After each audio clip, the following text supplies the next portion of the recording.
Chapter 51. Green bubbles appeared in the soup after it was heated on the gas stove. What was this? It looked like something out of the toilet. Queenie started to retch just from looking at it. Even Walter could not help frowning. He looked around at the other dining tables and noticed several tables had ordered this pot of soup. They were also digging into it with gusto. Seeing this, Walter was relieved and said lightly, "Queenie, Dr. Calcraft specially ordered it for you. You shouldn't ignore his kindness." Queenie shot Nash a murderous look.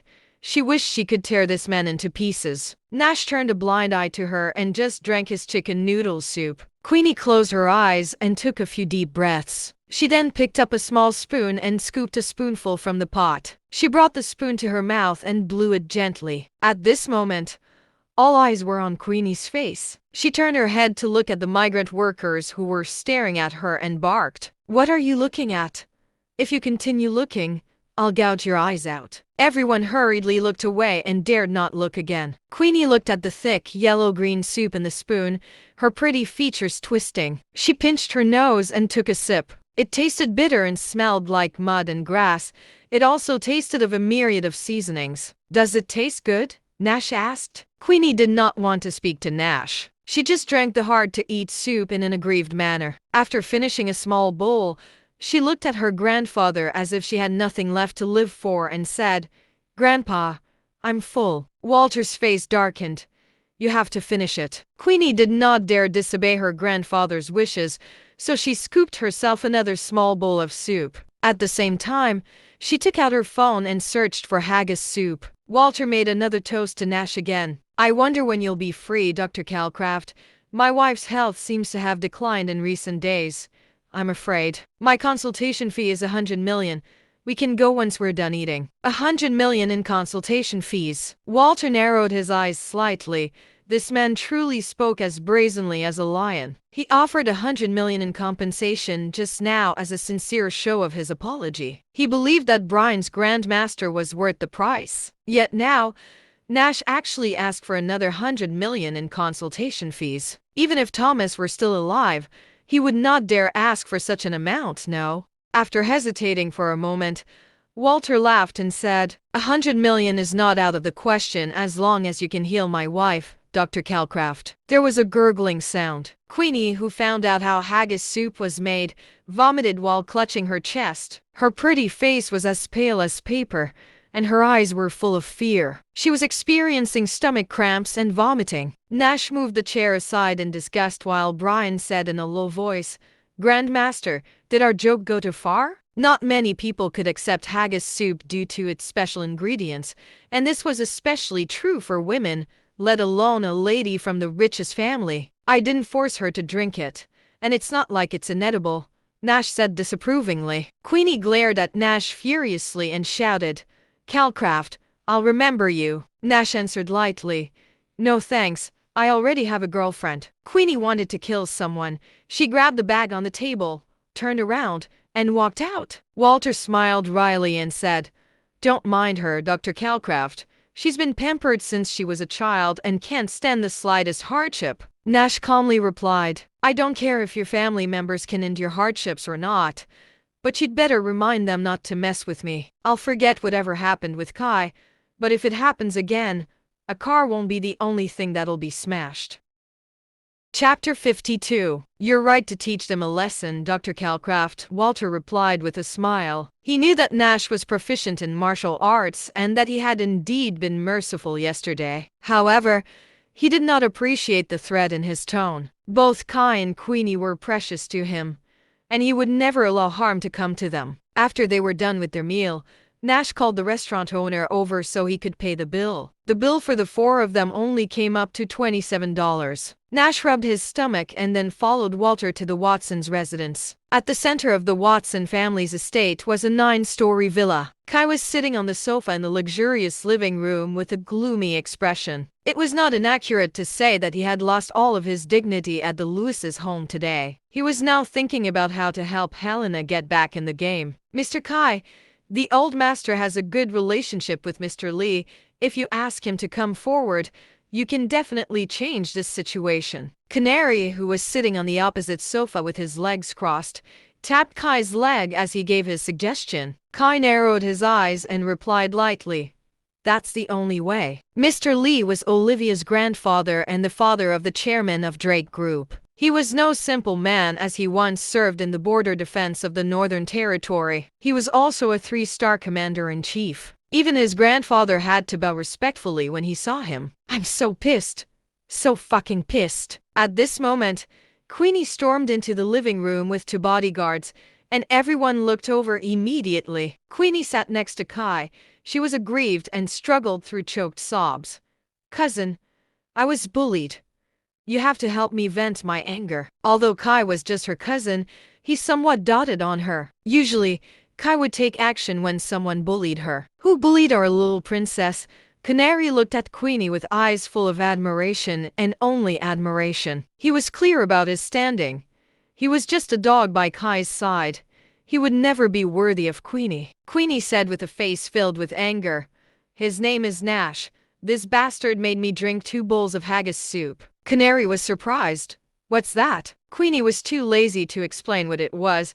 She also did not want to bring it up again. She looked at Kai with eyes filled with grievances and said, "Cousin, get someone to teach him a lesson." Canary twisted his neck and said in a deep voice, "Don't worry, princess. We'll definitely find a way to kill him." "Kill?" Queenie trembled slightly and responded in a fearful tone, "Isn't it enough to just teach him a lesson?" Canary smiled but said nothing. He did not dare divulge too much to her. Kai received a call from his grandfather just then. After the call ended, Kai got up and said, "Grandpa brought Nash over to treat Grandma. Let's avoid them for a while." Queenie clenched her fists and sneered. "Why should we do that? He has the gall to ask for $100 million in consultation fees. I want to see how he's going to heal Grandma. Won't we have a reason to teach him a lesson if he fails?" Their grandmother had been in a coma for several years. What was a youngster their age going to do when even the top medical teams locally and abroad had been helpless? The corner of Kai's mouth lifted slightly. "You're right. In that case, let's wait and see." 10 minutes later, all of the Watson family members gathered together. They heard that the head of the family had brought home a genius doctor to take a look at the madam. At this moment, they were all wearing incredulous expressions. "The madam has been in a coma for 3 years. Is there even anyone who can cure her?" "That's right. Even Miracle Dr. Tanner has failed, let alone the rest. I heard Uncle paid $100 million for this consultation." "What? $100 million? Has he gone senile now that he's old?" Chapter 53. As everyone was discussing among themselves, the sound of Walter and Brian talking and laughing outside drifted past the door. Everyone immediately shut their mouths. "Dr. Tanner, Dr. Calcraft, this way please." Walter invited the 2 men into the house politely. He then introduced them to his family members. "This is Dr. Tanner. All of you probably already know him. Next to him is Dr. Calcraft. He's also Dr. Tanner's." Walter looked at Brian as he reached this part of the introduction. Seeing Brian nod, he continued, "He's Dr. Tanner's grandmaster. He's a brilliant doctor with incredible medical skills. He'll definitely cure the madam." "Good day to you both, Dr. Tanner and Dr. Calcraft." All the members of the Watson family greeted the 2 figures. Only Kai and Queenie remained standing motionlessly. Queenie had brushed her teeth 3 times, and she breathed into her hands to check if there was still a peculiar smell. Brian quickly put his hand on his heart and replied, "You don't have to be so courteous." These people were all part of the Watson family, and every one of them owned huge businesses. If he were to pick anyone at random, they would all be worth millions of dollars. He dared not be careless in front of these people. Nash, on the other hand, was not courteous. He put his hands into his trouser pockets, looking completely at ease. "Dr. Calcraft, please follow me upstairs." Walter led Nash and Brian to the elevator. The nanny immediately stepped forward to press the elevator door button. The madam's room was on the 4th floor. They had to put on sterilized protective clothing before they entered the room. They noticed an ultraviolet sterilizing air shower room after opening the door to the first room. They could only enter the madam's ward after passing through the air shower room. The room was more than 100 square meters and was snow white. Lying on a 2-meter-wide sick bed was a skinny old woman with sunken eye sockets. She looked like a dried corpse. There were various instruments for monitoring vital functions beside the sick bed. The data shown on all the instruments were normal. The woman's lifeline monitor also looked stable. Nash did not waste any time. He immediately grabbed the old lady's wrist and began to feel her pulse. Her pulse was stable and strong, not at all like how a patient's would be. Nash turned to look at the nurses. "Do you have a scalpel?" The nurses were stunned. He was just feeling for a pulse. Why would he need a scalpel? Walter said, "Why are you standing around? Quickly get the scalpel for Dr. Calcraft." One of the nurses reacted and immediately took out a scalpel from the disinfection cabinet. Nash grabbed the scalpel and slashed the old lady's wrist. "Stop! What are you doing?" The expressions of the Watson family members changed drastically, with several even running over to stop Nash. Walter clenched his fists, his expression dark. However, in the end, he raised his hand to stop everyone. Everyone, back down. His wife had been lying here for 3 years. At present, no one had been able to treat her except for Nash, so he could only trust him. Brian also looked extremely nervous. He could not understand what his grandmaster was doing. A nurse had already brought a tray over and placed it on the bed. After Nash made a cut on the old lady's hand, he used the scalpel and stirred the wound for a while. Blood splattered and pieces of flesh fell into the tray. Everyone wore tight frowns on their faces. A few of the gorgeously dressed women did not dare continue watching and turned away from the scene. Walter's face turned pale, and his mouth trembled constantly. The nurse very quickly pointed at the wound and exclaimed, "Oh my God, there are bugs in the flesh." Hearing this, Walter hurried over and saw bugs the size of rice grains wriggling in the flesh. "Dr. Tanner, do you know what these bugs are?" Walter asked, his voice trembling. Brian squinted his eyes and said, "They look like some sort of parasitic bugs, but I'm not sure. I have to ask my grandmaster about it." Hope rose in Walter's eyes. "As expected of your grandmaster. He actually found the cause of the disease so quickly. I hope my wife can wake up safely." Chapter 54. Nash's gloves were covered with blood. He turned to look at the nurses and said, "Prepare for a blood transfusion." Since the Watsons had prepared a separate ward for the madam, they must also have a supply of her blood type prepared as well. Not daring to dally, a nurse immediately went to the safe and took out 2 bags of blood while another rushed about looking for gauze and surgical tools. This doctor was too sudden with his instructions. He was going to start an operation without saying much. The Watsons looked worried. Queenie walked up to her grandfather and asked in a low voice, "Grandpa, are you really not worried about this guy performing surgery on Grandma?" What Nash did with her grandmother's wrist using the scalpel just now did not look like a normal operation at all. "Then why don't you treat her illness?" Walter frowned and glared at Queenie. Although Nash's treatment method was a little unusual, he had at least identified these parasitic bugs that the X-ray had missed. The nurses gave the old lady a blood transfusion. Their movements were skilled, and it was likely that they had been professionally trained. Nash cut off the old lady's sleeve with scissors and then stretched out 2 fingers before pressing them along the old lady's shoulder and slowly moving toward her wrist. With every movement, small white bugs fell into the tray. The stainless steel tray was filled with flesh pieces, blood and bugs. The Watsons present felt a shiver go through them when they saw the wrigglings bugs. Queenie's face was pale. She retreated to her parents' side and felt more at ease. Next, Nash cut open the old lady's other wrist and then both her ankles before finally opening a hole in the top of her skull. The Watsons could not stomach such a bloody scene and left the room one after another. Walter also turned his head to the side. He loved his wife very much and so had insisted on finding a good doctor for her. In the past few years, he had recruited the top medical teams in the country and abroad to treat his wife. He had also donated billions to charitable funds for domestic medical care in hopes that doing good deeds would help save her. To get Nash to treat her illness, Walter gave Brian $30 million as a fee for his favor and offered a $100 million compensation as an apology for Kai's actions. Nash then asked for another $100 million in consultation fees, and he agreed without hesitation. This was all due to his love for his wife. He only hoped that his wife would wake up. Brian comforted him softly. "Mr. Watson, don't worry. My Grandmaster will definitely heal the madam." "I hope so."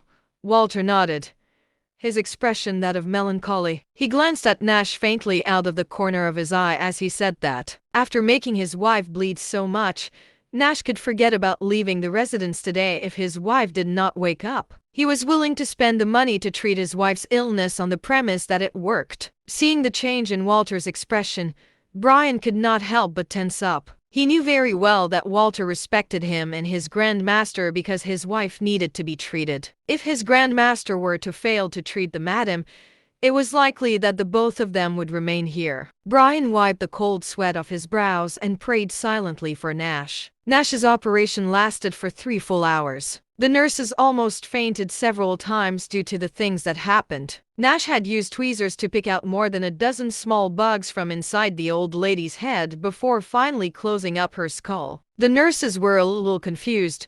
"We need special tools to suture the skull." "Let me do it." Nash took the needle and thread and pierced the skull easily. He moved quickly and completed the procedure efficiently, leaving the nurses dumbfounded.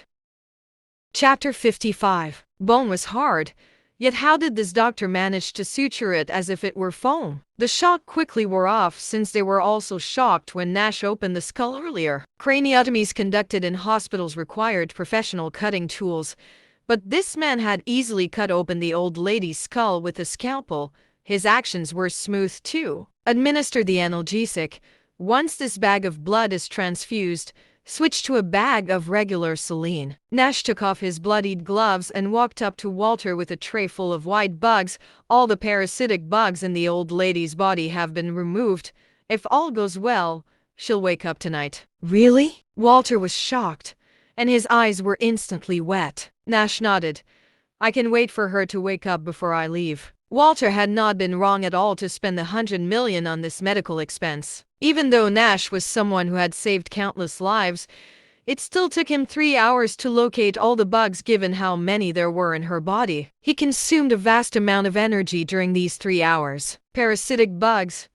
Why were they in my wife's body? Walter murmured in disbelief. He had only heard of these bugs from others and had never seen them with his own 2 eyes. Even the famous miracle Dr. Tanner himself had not heard of them, let alone him. How did his wife end up being infested with them? Nash did not bother himself wondering about this. He was only responsible for treating diseases.